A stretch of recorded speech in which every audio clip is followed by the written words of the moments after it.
Hey there, welcome back. So I have continued my reread of the Dresden Files. So I just finished reading Grave Peril, and originally when I read this book, I gave it 4 stars. Now, being critical and objective, it probably still just deserves a 4-star rating. There's a lot of plot points in this book. It doesn't really flow that easily narratively, and a little jarring in just how the plots kind of intertwined together, so it wasn't quite as easy to binge read as the previous books in the series.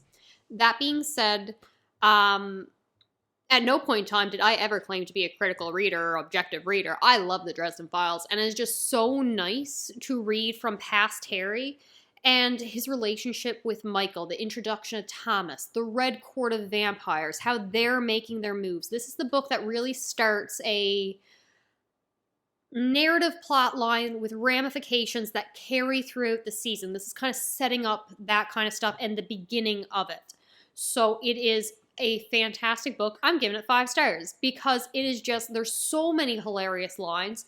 There's so much action scenes. This is some of the best action in the early series. They all have some, all the early series got at least one good action scene, but this one got many. We get Leah. I love the Leanchi. Love her to death. I mean, this one, I don't know how I felt about her the first time I read it, but just it's so good seeing her again. I got some favorite moments. In terms of red flags, I got 1, 2, 3, 4 listed. Thick book. There was 4 overly sexual scenes. 1 trigger warning here, light. I don't know, but it could be interpreted as sexual assault, so do with that what you will. All right, that consists of my spoiler-free stuff. I love this book. I love this series. Harry, he is a fantastic narrator. The series keeps getting better. From Stormfront to Full Moon to Grave Peril, and then it's even better as the series comes on. I love this series. Now we are going into spoiler talk. I'm going to break down plot point by plot point what happens in this book. So if you have not read this book, you can skip away now. I just want to gush about my favorite series. I want to talk about it in the comments. I want fans of the Dresden Files, okay? I love this series so much. All right, so this takes place a full year after Full Moon. Harry is driving on the way to the hospital with a man named Michael Carpenter in his passenger seat. Now, up to this point, we have never met Michael. And the Dresden Files does this a decent amount, where it'll introduce a character, and there's an established backstory with them. You can tell by the rapport, just the conversations back and forth. You get little glints or parts of conversations referencing events outside the series, and I personally really enjoy it because it lets us know that we are just getting brief glimpses into Harry's life and the cases that he's following, but there is definitely more to it. There are events between novels. There are things before this series. It just gives the world a little bit more depth to me. So Harry and Michael are very good friends. However, they have a little, not hostility in any sense of the word. They respect each other too much for that. But Michael is a Knight of the Cross, so he's also a very good Catholic boy. So in terms of, he's very religious, right and wrong kind of thing, and he's not a big fan of magic, spirits, familiars, that kind of thing. So he's just like, Harry, why don't you come to church instead? And Harry's just like, no. But they're not even having this kind of conversation when the book starts, because Michael's trying to convince Harry to tell Susan that he loves her. And I love Michael for that alone. He's already endeared himself to me. For the record, we absolutely adore Michael Carpenter. He is just fantastic. So anyway, they're in the middle of a case. They're on the way to the hospital to stop the ghost of this woman named Agatha, who died many, many, many years, if not a couple centuries ago, from murdering a bunch of children in the hospital, in the NICU. And they get there, thankfully, in time to stop her from smothering them. Only for her to flee into the Never Never, or the spirit world. And they have to chase after her. So Harry, reluctantly, but he's not about to let this ghost go and leave the children in danger, opens a portal door to the Never Never, and they go in. We then get some flashbacks to previously, where Harry was approached by a woman named Lydia. And she's coming to him for help and protection because she has something called Cassandra's Tears, where she sees prophecies and visions of the future normally very bad things, but no one ever believes her. She feels that there are spirits coming after her, her life is in danger, and that there's about to be some kind of fire and dark war that's coming, and it'll be devastating. And for some reason, she sees Harry in the center of it, and he's the one who can stop it, who can start it, or just make the paths turn differently. So she's begging for his help. He's not exactly very sure if she's telling the truth, if he should believe her, but he does give her his amulet of protection, the bracelet, shield bracelet, I think, to keep her safe. This is the Dresden Files, and we have our first red flag. Lydia is described probably the worst of any female character, so I'm begging you for new readers, and not that any of you should be watching the spoiler section, just push past that, okay? It's fine. Push past it, skim over, it's fine. All right, so now we're back in the Never Never, present time with Michael and Harry. We're after the ghost, the shade, and we get some exploration on what ghosts are, what the Never Never is, and we also run into Harry's godmother. So, okay, we have stopped the ghost. There is some kind of metal coil wire that was around her and caused her to go insane.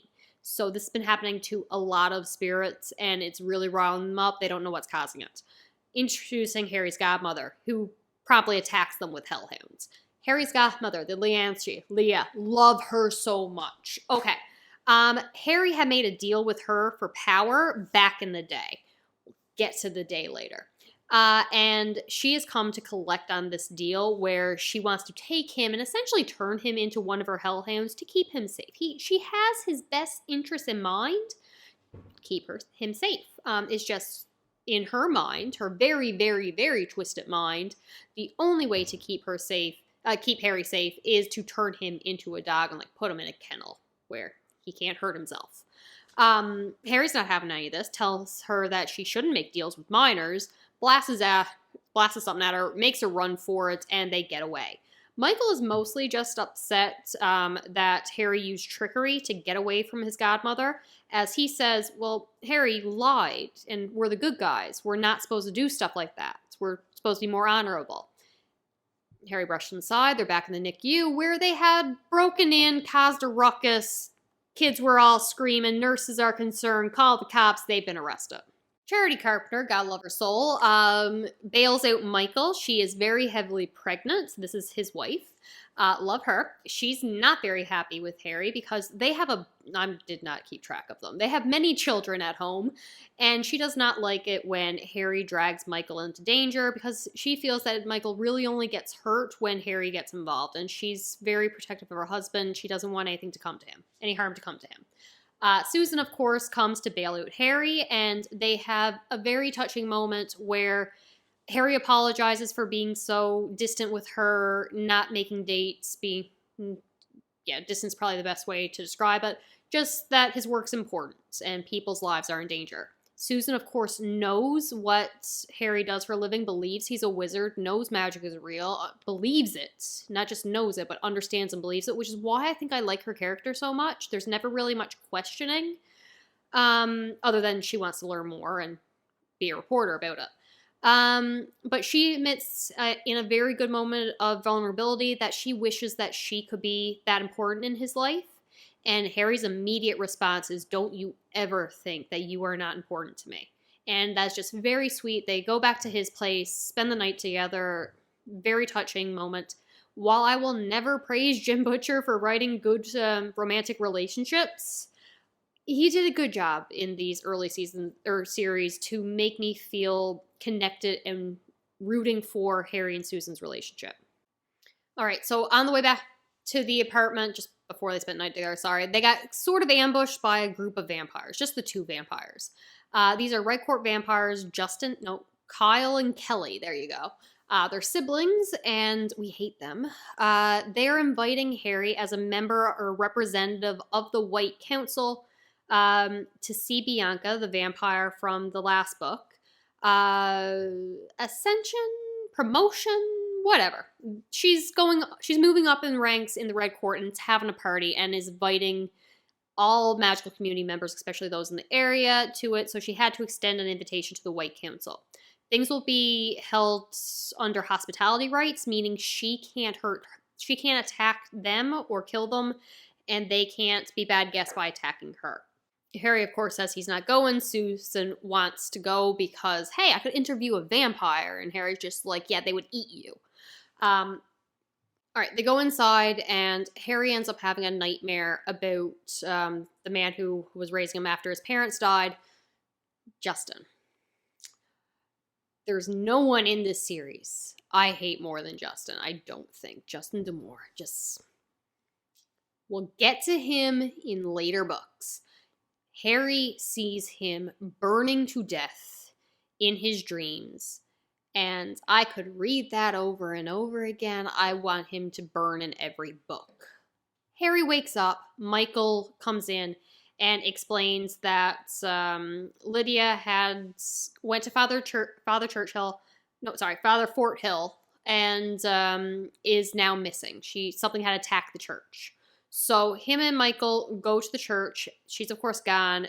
Everything is tore up, which really shouldn't happen because it's sacred grounds, consecrated grounds, whatever it is. Like, there's a lot of faith magic protecting this church, and something did some damage around it. So whatever is going after them is strong. Harry thinks the best thing to do is go talk to a contact that he knows, Mortimer, I think his name is, yes. And he is an ectomancer, so someone who can communicate with spirits in order to get peace and rest and closure for the living. Except he's been using his skills for pretty much to make money, and he's kind of lost all his power. Harry calls him out on this. Mortimer denies it, back and forth. Now, he's getting out of town. He is running because he knows that the spirit world is in flux. Something is bringing this wall down. They could have an influx of ghosts, and he's just having none of it. So he's making a run for it. It's like Noah's Ark, build a boat, get on it, let everyone else die. Harry's not about to abandon everybody, but does blackmail and threaten Mort enough to give up some information about the fact that the wall is getting weaker and that more powerful, more dangerous spirits, especially this kind of nightmare that's rattling up the other spirits in the Chicago area. Next, we have F.U. Rudolph, who is one of the police detectives from the previous book, comes and picks up Harry and taking him to Detective Murphy because... just F.U. Rudolph. But, yeah, Murphy asks for a favor. He's obliging and is bringing Harry to her. So one of the detectives, who has since retired or has gone on leave, medical leave, had helped Harry and Michael take on a dark sorcerer warlock named Kravos a few months back. Saved some kids, yada yada. Now, this detective, Mickey, something like that, Mickey, had been injured off duty. Now, he has, for some reason, just gone insane. And Murphy needs Harry's help to try to break whatever has caused the psychosis, possession, something is wrong with him. Harry gets to the house, and it is just littered with dozens and dozens of dead animals. Birds, cats, dogs, ground squirrels. The lawn is covered. He's like, what the hell is going on? Goes to the house, has his wife invite him in. This is when we get more explanation on the importance of thresholds in the story and how a home is protected by a threshold, and that if you force your way through it or go where you're not invited, you leave your power behind. Harry is invited in, he goes in, and he is able to exorcise whatever spirit is gripping and destroying. I believe they describe it as like a shark attack going through a chainsaw or wood chip or something like that. Like, this guy's soul is shredded. There's so much damage to him. Whatever this nightmare is doing, it is doing damage to the core and soul of who they are. Harry rips another metal wire spirit, no, it's like not physical, off of him and throws it out, bursts it, catches it on fire, hopes for the best. A little bit later, we're talking to Suze again. She's asking questions about Kravos, that dark sorcerer, the one who had injured Mickey, whatever his name is. And Harry and Michael had stopped. Harry's like, why are you asking? Susan's like, I'll tell you later. I'm following some leads right now. And then Harry is able to track down Lydia by tracking her through the shield bracelet that he had given her. She is drugged out on vampire venom and is currently being kidnapped or a little bit used as bait. So the two vampires from earlier who had invited Harry to the party are there, and they attack him. Harry gets infected with the vampire venom, and it's like a drug. He not instantly, but you become addicted to being fed upon by these red court vampires because of their narcotic effect of their, I guess, saliva and venom. And he ends up getting away, going home, but he's lost Lydia. And he's trying to recover when the nightmare attacks. The nightmare attacks him in his barely lucid state and ends up feeding from him and ingesting or devouring a lot of Harry's power. So now Harry's a lot weaker. And that power might take decades, centuries to come back. And he is devastated by this. You're going after my magic. And he's getting information from Bob, but they're really not sure what kind of nightmare demon spirits could be doing this. They're actually thinking that it might be the ghost of the demon that Kravos was controlling. Putting together some of the pieces, they realize that the demon is going after the people who stopped Kravos originally. So Harry immediately rushes to Murphy, fearing that she's in danger, and sadly he's right. The nightmare took on Harry's form to get to Murphy and puts her in some traumatizing state. She's wide, eyes open, looks like she's on the screen, in some kind of sleep. They can't wake her. So Harry puts some kind of spell on her to hopefully stop the nightmare and just keep her from continue to be traumatized. F.U. Rudolph has a small moment where he proves that he's not just the worst character in the world and says to Harry, if you are doing something to hurt the lieutenant, if she's in danger because of you, we're going to have problems. Harry also talks to detective or agent, whatever the police agent's name is, Stalin, anyhow, saying, I need Kravos' book. I need the name of this demon, and I might be able to stop him. And they explain, there's some SI stuff going on. It's a little bit dicey. I'll see what I can do. Harry then goes to warn Michael. Gets to his house, is late at night. Harry's terrified for his friend. Thankfully, his friend is there. All his children are safe, but Charity is missing. Apologies if the camera's changed. Cat attacked the camera. I don't know what's wrong with him. Okay, so Harry, desperate to protect his friends, goes to Michael's house, worried that he's in trouble. Thankfully, Michael's okay. All the kids are safe, but Charity is missing. They track her down to the grocery store, but her vehicle's there, but she's not. Witnesses report that she left with a man who just looks exactly like Harry. They follow her trail to the graveyard. We also get some more good world building in terms of the reason that there's walls around graveyards, acting as a barrier, keeping ghosts in. It's just a little thing. You always notice that there is some kind of fence around a graveyard, so it's a nice little aspect of world building. They're losing to this nightmare. It's too powerful. It's using Harry's own magic against them. He doesn't know what to do. He can't save Charity, and that's when Leah shows up. She offers him another deal. I'll give you the power. I'll help you save the girl if you agree once again that you belong to me.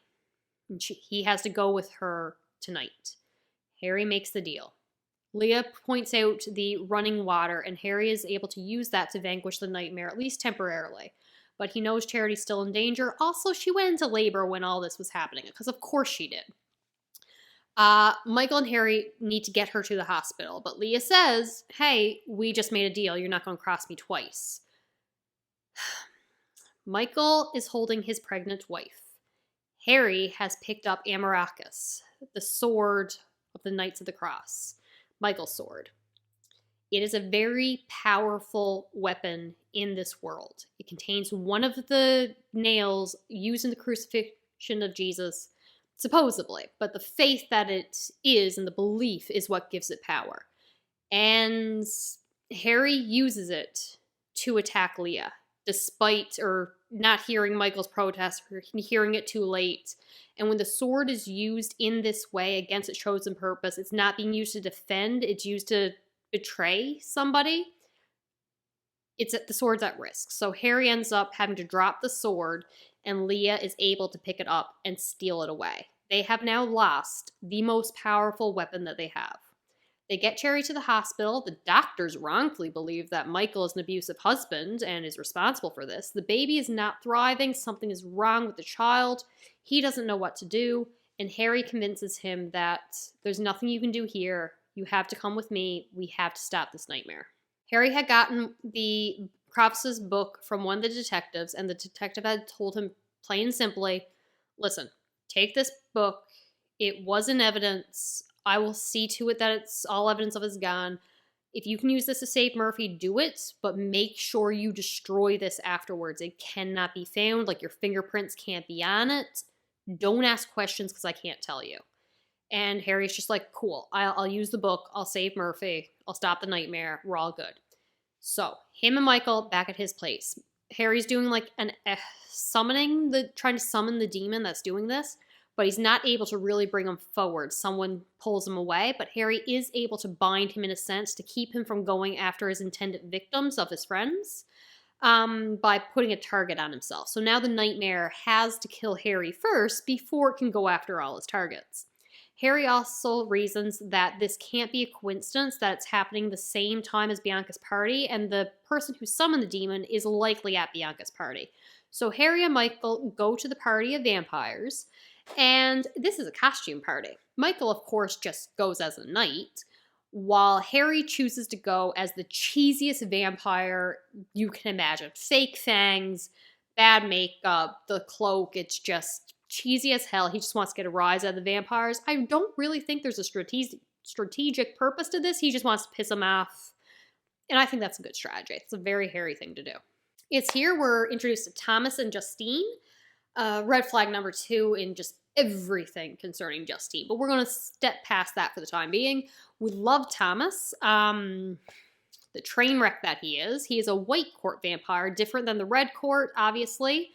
More seduction vampires versus the red court being the monster vampires. In an impressive moment of foreshadowing, we also get name dropping of the Fallen during this chapter. It's very subtle, but I appreciated it. Within the house is a lot of missing kids from around town, street kids. They're being fed upon or they're drugged out, and Michael, of course, wants to stop this immediately, but Harry, of course, is just like, hey, we gotta get our information first. Let me find the person who summoned the nightmare, and then we can stop Bianca. It's actually Thomas who finds them and tells them, hey, guys, I'm pretty sure the wine is poison, so don't drink any. Harry, of course, is already drunk a bunch, so he's kind of loopy on most likely vampire venom. Throws it up, so hopefully he's okay. They get out for a little bit of fresh air and find Susan. She had made a copy of Harry's invitation to get in there to see what's going on, to interview her vampires. She's like, I brought holy water, garlic, crucifix, and a gun. Like, I'm fine. Don't have to worry about me. Really love Susan, but she's an idiot when it comes to her career and her job. Harry's trying to get her out because he only has permission for one guest, and he had brought Michael. So he can't claim protection and hospitality as under another guest. So if anyone finds out, they can kill either Michael or Susan, whichever one he doesn't say is his guest. And of course, someone does claim that. We are introduced to Marvush, a black court vampire. This is Brad Stoker's original vampire. They're stronger, but much lower in numbers. Harry, thankfully, is able to just throw her off with basically insults until the hour of socialization's over, and they all have to go in for their gifts. Side note, I forgot one little moment. Just before Marva shows up, Leah came again, and Harry's been feeling really sick, and he's also getting headaches, and he's getting even worse when Leah's nearby, and she explains it's because he broke his word to her twice, and it's having a physical impact on her. That's why, like, giving your word is so important when it comes to magic. Like, what goes around come around. You can't just be breaking your word like this. So it's Susan who makes a deal with Leah to, like, ease up Harry's pain. She ends up trading her memories to Leah to help Harry. And it's not all her memories. It's specifically her memories of Harry. So she now forgets that they ever had any kind of relationship. Okay, thank you. Now back inside. We go in and we get our gifts. So an honest-to-God dragon in human form is given a bunch of gold. Spoiler hints for future series, we're assuming this is when certain characters become infected. I won't go into any more detail than that. Leah gets a nice dagger. Thomas gets a envelope for one night in Hawaii. Not one night. A one-person trip to Hawaii. Basically like, hey, leave Justine. Get the hell out of town. Just let me have her. Because Bianca hates Thomas. Not only because his presence there is an insult, as he's the bastard of the white court kings. And like he's not in good standing. So him being the representative is an insult. But also she feels that he poached Justine away from Bianca. And she wants Justine because of reasons. And Thomas ain't having none of it. So it's like, threat received. They want to kill me. And Harry, in what is probably one of the best threats I've ever seen, goes to receive his gift. Bianca gives him his own tombstone. It says, Harry Dresden. He died doing the right thing. It's a beautiful tombstone. It's going to be set up in Graceland Cemetery next to the local Gossanez. Yeah, that is just a good threat. So Harry goes back down. It's very obvious that they're trying to get them to break hospitality oaths so they can retaliate. We knew this going in. Now we get to see the trump card on how they do it. So Leah had been given a dagger as her gift, but because she's a fairy, it is their custom to give a gift of equal value in exchange. She gives them Amaracus, Michael's sword, which then Bianca gives to Marva, the Black Court vampire, as well as Lydia. So Lydia has been dragged in. It's Marva's intention to use the sword to kill her. Now, taking up innocent blood will possibly make this sword, destroying it. Thomas tries to talk reason into Michael and Harry. It's just like, hey, it's one woman's life and one sword against all of us. If you attack, they retaliate. You've broken hospitality. We all die.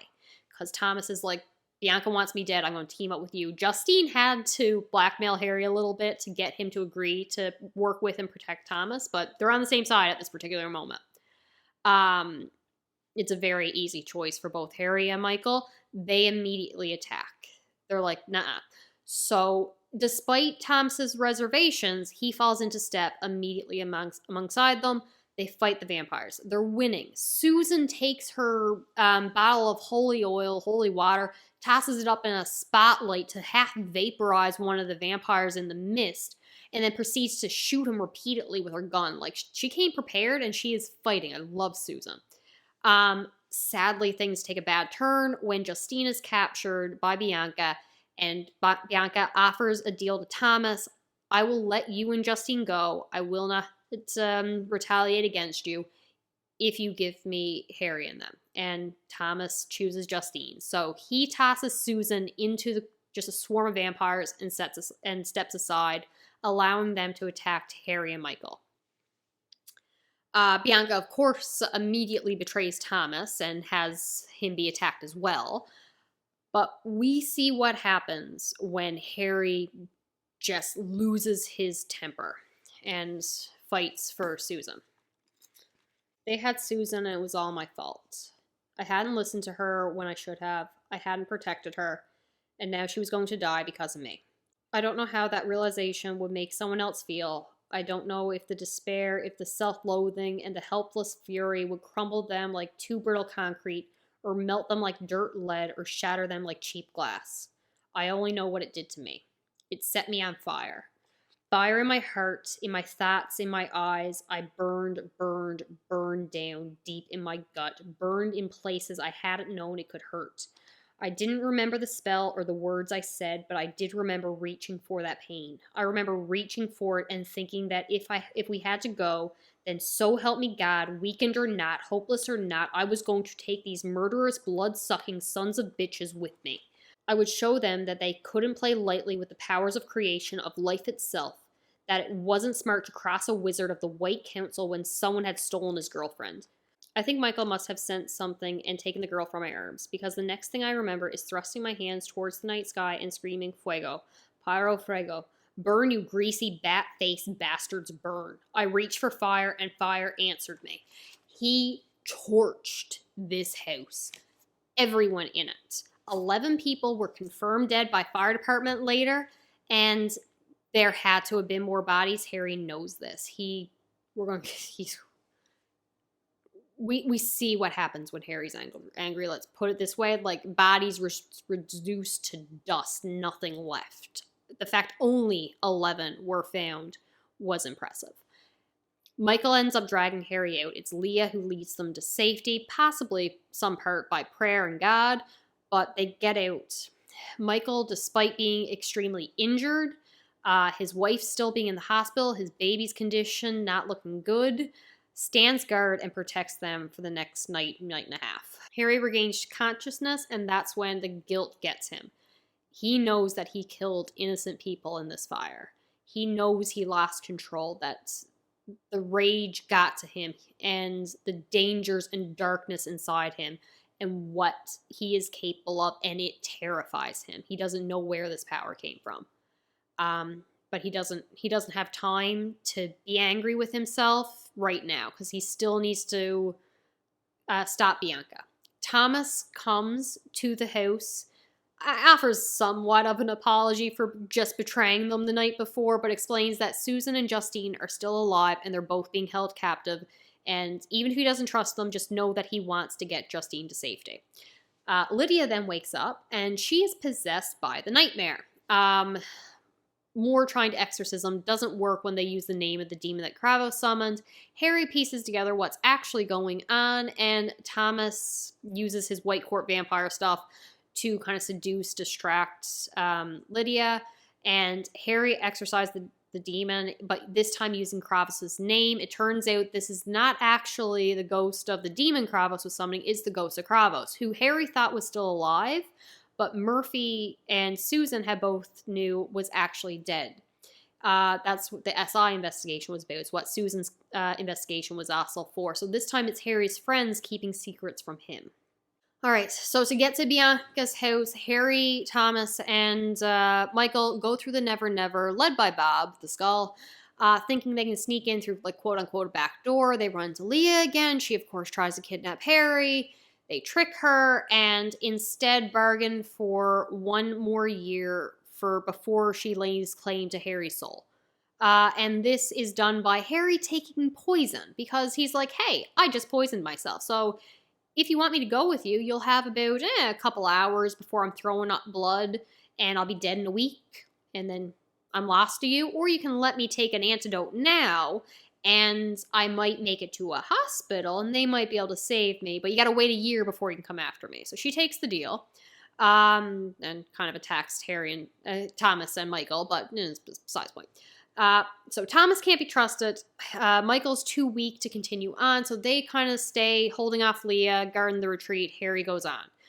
Except Bianca was expecting this. She knew he was coming. They were watching the Never Never. He gets in and is immediately captured. Now, this is when the biggest red flag of the story happens, but honestly, I can't really be too angry because I'm sure that it serves a narrative purpose in the future. Was Harry sexually assaulted in this book? I'm not 100% sure, but I feel like it could have happened. It might have happened. I don't know. We're going to move on. Harry's thrown in a room with Justine, of course very naked, and we have a terrible representation of mental health. She has some issues, used to be in a hospital, medications never really worked, her emotions are all over the place, which is why the White Court love feeding on her, just because they feed on emotions instead of blood. That being said, the Red Court vampires over here have been feeding on her repeatedly. It's also part of why she fell in love with Thomas, because he helped stabilize her moods. We also get the ghost of Rachel, the one who was killed by Bianca in the last book. And that's kind of why Bianca has it out for Harry. She blames him for getting her upset and then killing Rachel. It's a twisted narrative. It actually makes sense in later books. We'll talk about it later for her unstable mentality. But yeah, Harry then also finds Susan there. She has been turned, or is in the process of turning. She is like in transitioning. So once she kills somebody and feeds upon them, she will officially be a Red Court vampire.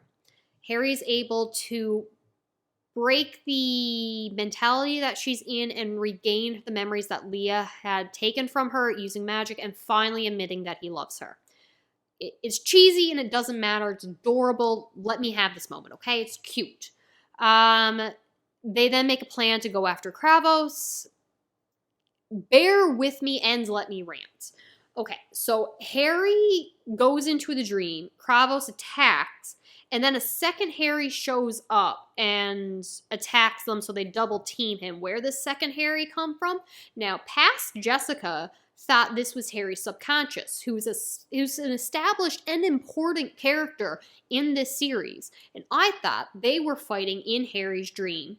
But no, what it was Harry had died. Susan was given CPR. Harry had intentionally died to create a ghost because of the instability of the Never Never. Now it worked, but only because the conditions that Bianca, Martha, and the Nightmare had created to make himself. And that's just, it's stupid. I don't like it.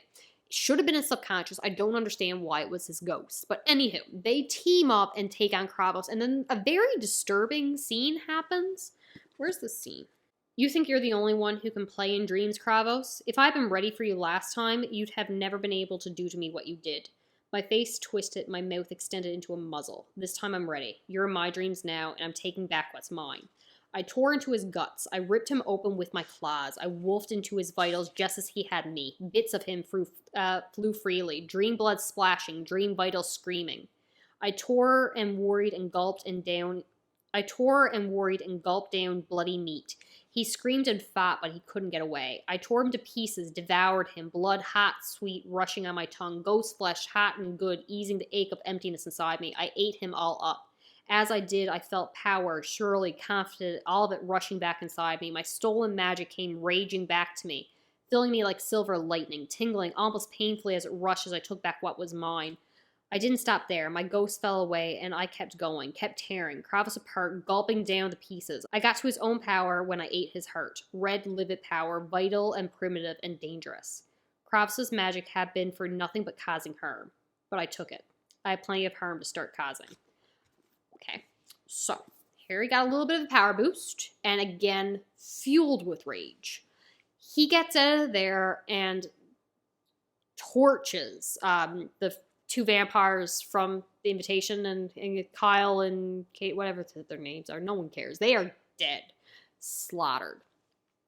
Harry then gets into an argument with Bianca. She has taken control of Susan, got her over to her side, and it's just like, I'll make you a deal. I will overlook the fact that you broke the rules of hospitality.